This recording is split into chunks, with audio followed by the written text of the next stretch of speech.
You surprised me the other day. I seen you and Trapboy Freddy sitting down together. Shout out to Half Pint. I see he's a part of Yeah, yeah, the podcast now. Smart move. yeah. Uh, but I mean, a year ago, I don't see y'all sitting together. I mean, how did the whole thing come about? Cause Trapboy always been fucking with me. I got word 2 years ago. You know, Dewberry nephew and them all out the cliff and out the side there. So all them niggas fuck, you know. So I'm tied into the same circle with half these niggas, my nigga, around here. Me and Yellow Bees and stepdad is real tight. Nigga, we both parted from the same set. We was in state school together. So I know these niggas people, they big homies. I see these nigga managers and big homies and DGs in the strip club. So the internet don't know this. The internet really believe I put the police on Trapboy. Nah, they been sent word to me years ago. The Trapboy fuck with me. So when I start fucking with him and saying that shit, nigga, you know, Dewberry and everybody go call me like, oh, goddamn nut, man. Nigga, you know Trap fuck with you, man. And then Trap said, oh, man, I fuck with him. Man, I'm tripping. So, they know I'm just fucking with them. The internet don't know this. You got to be a smooth nigga, homie, and a game-related nigga to look past what I done said when I'm fucking with you on the internet. Boosie really looked past it. It's just the niggas that's with him haven't looked past it. It's the niggas that's around Trap that may probably feel some kind of way. But like far as his manager, his right-hand nigga, and even him, them niggas got it. Yeah, them niggas got it, homie. But if you would have asked me a year ago, would I would have sat down with him? I would have said yeah, but I would have thought, the hood ain't gonna let him do it. The hood ain't gonna let him do it. But that little nigga is a big dog in the hood. He a king in his community. And he a leader. I wouldn't say he a boss, he a leader. He lead people. And he feed a lot of people. So, I just had an idea, homie, and a vision after talking to Dewberry to put Half Pint on the team, homie, because he can stand in the gap. He can bridge the gap. He's the youth. Mm-hmm. And so he made this happen. Dewberry and them been trying to set it up, but I've been saying no. I didn't want to break weak just yet. I still want to play villain. So yeah, I could have been, but I didn't want to break weak just yet, homie. That I ain't want to let up. Even after they say fuck with me, I even came out one time and said, oh man, I apologize. But nah, I didn't want to break weak. Because if I break weak and say, oh man, I'm just fucking with, it kills the mystique of the character. Exactly. So I got it, yeah, man. So I used to have Tell Woods motherfucking ass, nigga, before you fight him. He come back at the weigh-in and say, yeah, nigga, bitch, you was over there with South told me, see, nigga, get away from me before you blow the cover, nigga. Yeah, come on before you blow the cover. Yeah, nah, they fuck with me. But I don't want to kill the mystique, my nigga. And I fuck with them nigga, but I don't want to kill the mystique. Would you bring Rainwater on your show? No. I mean, I brought Rainwater, man. I ain't gonna bring no nigga who done tried to intentionally lie on me. This nigga said I was dying of a sickness, all kind of shit. Man, that bitch ass nigga. Man, he's tried to the murder change me event, man. We had some real officials and government agencies involved in this, homie. That nigga gave it a black eye. We had Dallas County homicide prosecutors office. You saw that, my nigga. Judge Alex Kim. Homie, this is one of the biggest judges in the Republican Party of Texas. This ain't nothing you can just get. This ain't nothing you can just put together. So, homie, Rainwater type of motherfucker, he's a poisonous snake. Now, if you know how to deal and handle poisonous snakes, then nigga go get you a bunch of rattlesnakes and cobras and all that. But nigga, I don't know how to deal with snakes. So, I really bonded with him, homie. And once you hurt me, you can't come back to do this again. Do you look at Trapboy Freddy differently now that you sat down with him and he got to speak his mind? That nigga changed my whole concept. Yeah, that little nigga changed my whole concept, homie. I got a lot of admiration for him. Because he was groomed. Well, what I see is, and from what I know, nigga Mo was the thorn in everybody's side. Them little niggas that want to be player and get money, they was already getting money. Mo3 wasn't no money getting nigga. Mo3 was a young thug. Kicking up dust, breaking in the houses, sleeping on the bus. So he aggravated. These niggas over here having fun, having money, driving cars, candy paint, fucking with a bunch of bitches. They ain't sleeping in no apartment by itself hungry. So I can see how when this group get together, nigga, Mo kind of feeling left out and envy. Any a little short chubby nigga. So you ain't really a standout nigga to the hoes. You're a little short chubby nigga. Round here, so you ain't your jewelry, your antics, and your reputation have to stand out when you the little short chubby nigga. And you ain't the tall, handsome nigga. You ain't got the good hair. One nigga got his wave hair. So I'm looking at an aspect of friends, and I'm seeing how envy and jealousy can play a part when you got the wrong people speaking into the thorn's ear. So, homie, he was groomed for his neighborhood and his community. He got a home base. So Mo3 kind of like me, nigga. I grew up in Stop 6, nigga, but I lived everywhere. So I got a base of Stop 6, but nigga, I lived everywhere. So I really don't have no hood. Yeah, I'm from Stop 6, but nigga, it wasn't hood. It ain't hood when we leave. So he don't really have a base to claim. So he take claim in North Dallas. Nigga, that's known for pimping. Way up Chapel niggas. Saying that this pimping over here. I always have been. So here comes this new little guy. So I see how if you don't have the right homie, the right friend, the right manager, how this could happen like this. When I look at Mo3, everybody Mo3 lost, them niggas just met up in the last 2 to 5 years. They're not long childhood friends. Roy Lee and Mo3 wasn't the best. They had just met. So how can you be in uproar? But when you look at these niggas, they all childhood friends. Everybody that done died over here, all childhood friends. Everybody died over here is all niggas that met up and grouped up within the last 2 to 5 years. They really don't know each other. So the pain ain't the same. But the group over here that lost all the close friends, for the most part, they really want to chill. Because they got a whole community that's being affected. Everybody else, city is involved. But you only got one community, nigga, Oak Cliff. The rest of the Dallas is involved in all this shit with all these opinions. The only community suffering is Oak Cliff. Dallas ain't suffering. So when you sit down, and what I like to call, when you get the backstory is everything from start to finish.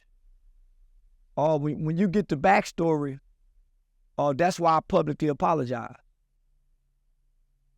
Yeah, why you heard me say, nah, let me just say, I'm sorry, nigga, I ain't like you. Yeah, nigga, I thought you were woo. Yeah, homie, I took Mo3 side. Listening to his music. Listening to him talk about every shooting, every crime that we know that went on in the streets. These niggas ain't putting it in the music. This nigga making real confessions. Yeah, I had to apologize, homie. Because I wasn't a fan. I was a resident of DFW who who became interested in what was going on and ended up becoming a fan of Mo3. I was a grown man, and I can admit that, nigga, this was no different when I was a kid and Tupac and Biggie had they beef, and I picked Tupac's side and said, fuck Biggie. That's what I did in this Mo3 situation as a grown man. I can admit that. I did, nigga, because I became a fan of the music. For nothing else. I became a fan of that little nigga music. Yeah, I mean, his music was undeniable. I'm not saying that. I'm saying I went against his rival rapper because I was a fan of his music. Same thing these stupid ass kids doing. Yeah, so I see how it can happen. Because you don't know the whole story. And I was emotionally involved in seeing that nigga die on the highway, watching Trapboy Freddy. So nigga, I don't like Trap. Nigga, that was a nigga in his emotions as a fan. And just start fucking with Trap there. Fucking with yelling them. That's what happened when you don't know the whole story. You can't make a sound decision. Yeah, you become unreasonable. Yeah, I didn't have the whole story, homie. So, when I started, me and Rainwater had gotten close. When I started listening to him and seeing, it became clear what was wrong. Because one thing I noticed, there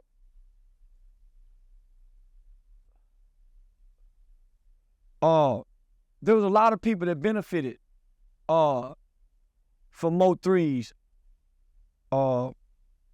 beef with them. Mo3 didn't benefit from it. His manager and them did. So it's an incentive to keep it going. It's not an incentive to do what we did. I tried to get Trap, Rainwater, and all of us to sit down at one point in time. What happened? Rainwater full of shit, my nigga. Me and you down there fell out behind him, homie. Yeah. He down there orchestrated our fallout. He orchestrated the fallout between me and Chief. Because I didn't know y'all history. Nigga, I didn't know y'all had a history with Big Chief. I didn't know that. I wouldn't even invited you. I had no idea, my nigga. That's why in that interview, I just sat back. I ain't no nigga to be quiet. Nigga, I was surprised that y'all had that history. Yeah. I ain't know that, homie. Same with Miss King, my nigga. Miss King been working for Dallas County Juvenile Detention Center for over 30 years. Nigga, she worked with all the young killers, but she from Oak Cliff. So when we done the Murder Change Me event, the nigga asked Miss King, oh, you Trapboy Freddy. Hey, you know Trap? She said, yeah. He said, call her. Man, that woman was offended. Call her, yeah. So, but he just trying to see. Homie, don't do that. I told the guy, come on, man, that woman work for this. Come on, man, don't do that. Don't put her in there. So I started seeing, my nigga.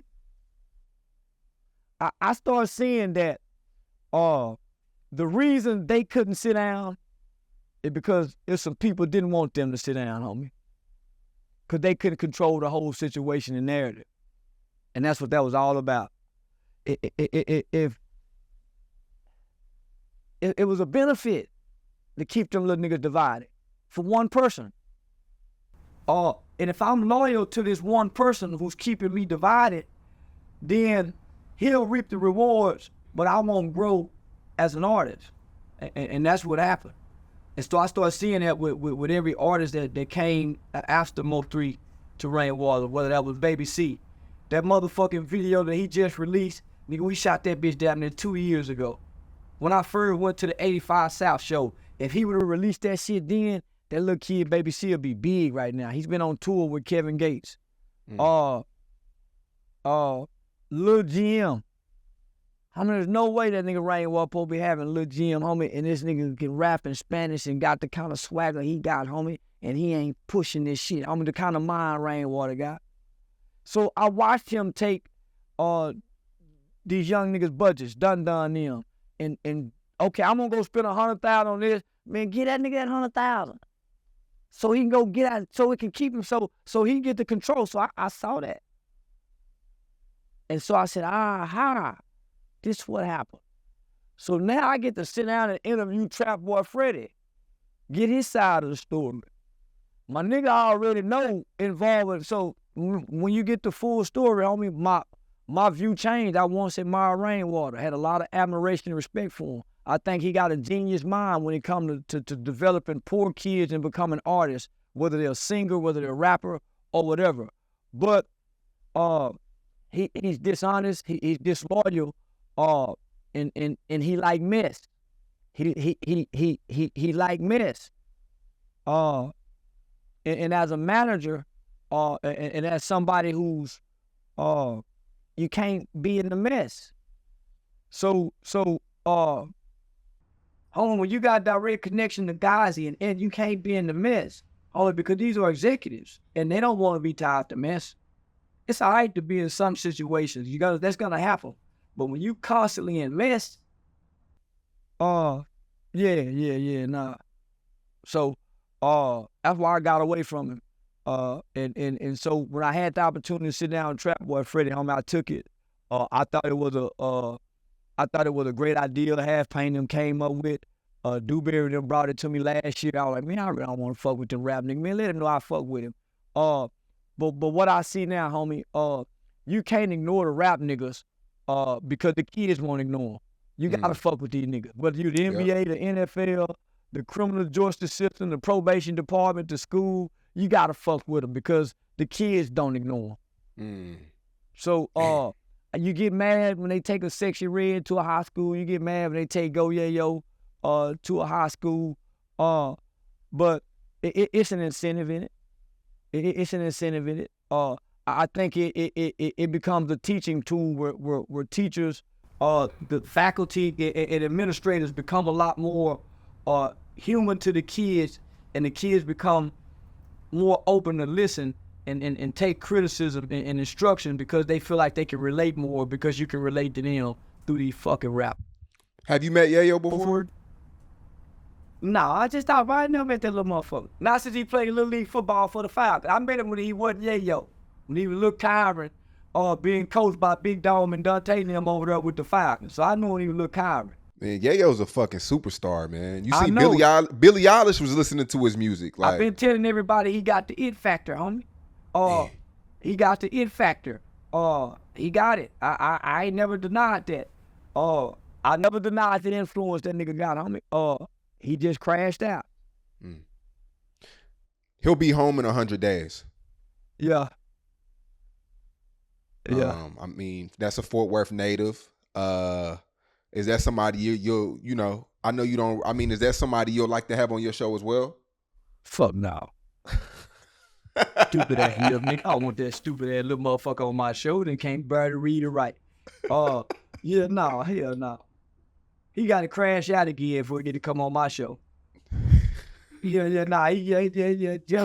Yayo would not be on my mother. Him nor Twisted Black will ever sit on my couch.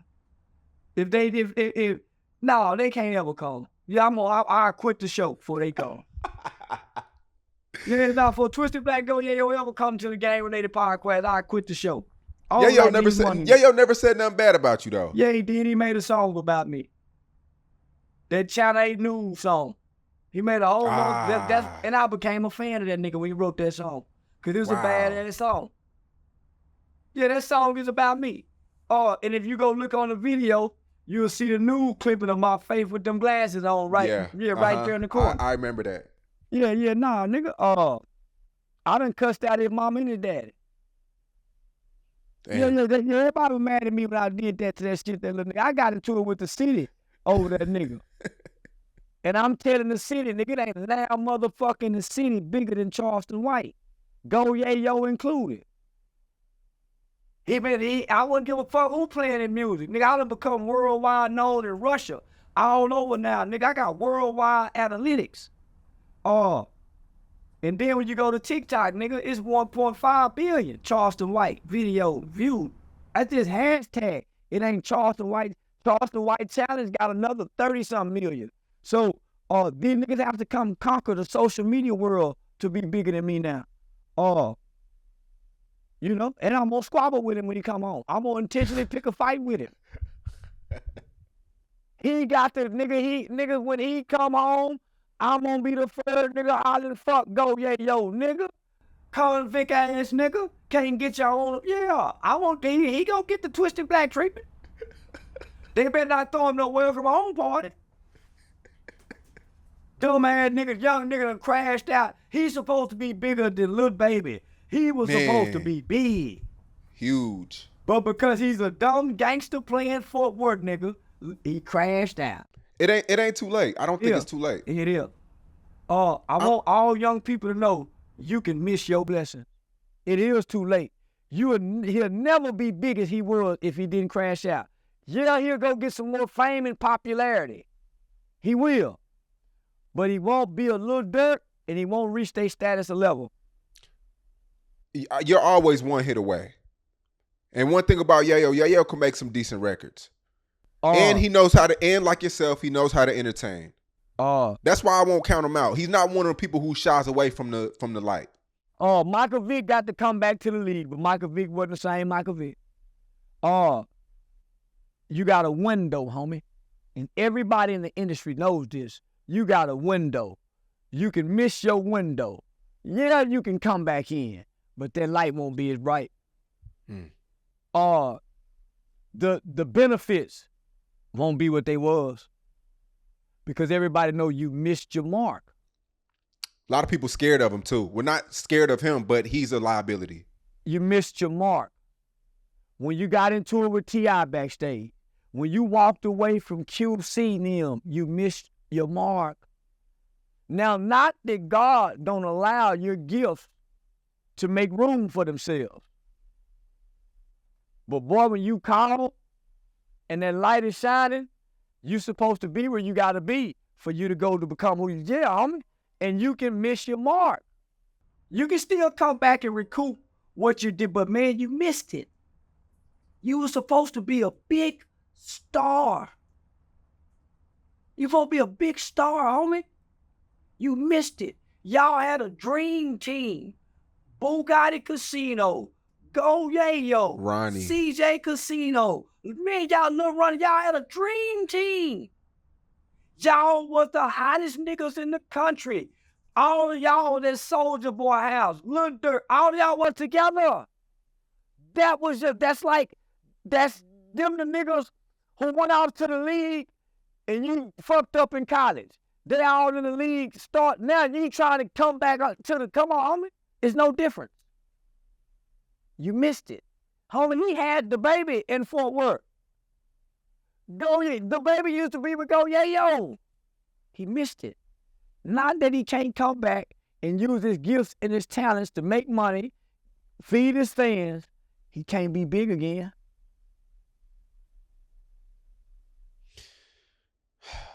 Man, free Yayo. And I mean, you don't see too many rappers. Billie Eilish was listening to his music. Do you know who that is? I know exactly who that is. She's huge.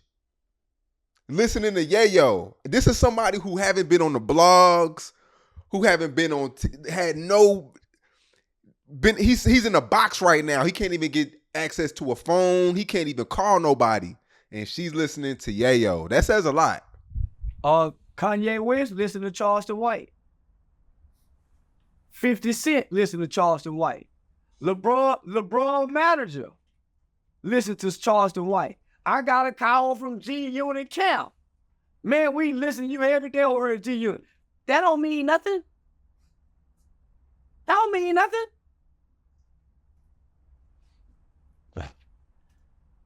The industry, homie. That one person, the industry by now know, like you said, this is a liability. They don't know what he gonna come out to do. He can't be big as he was if he would have never went in.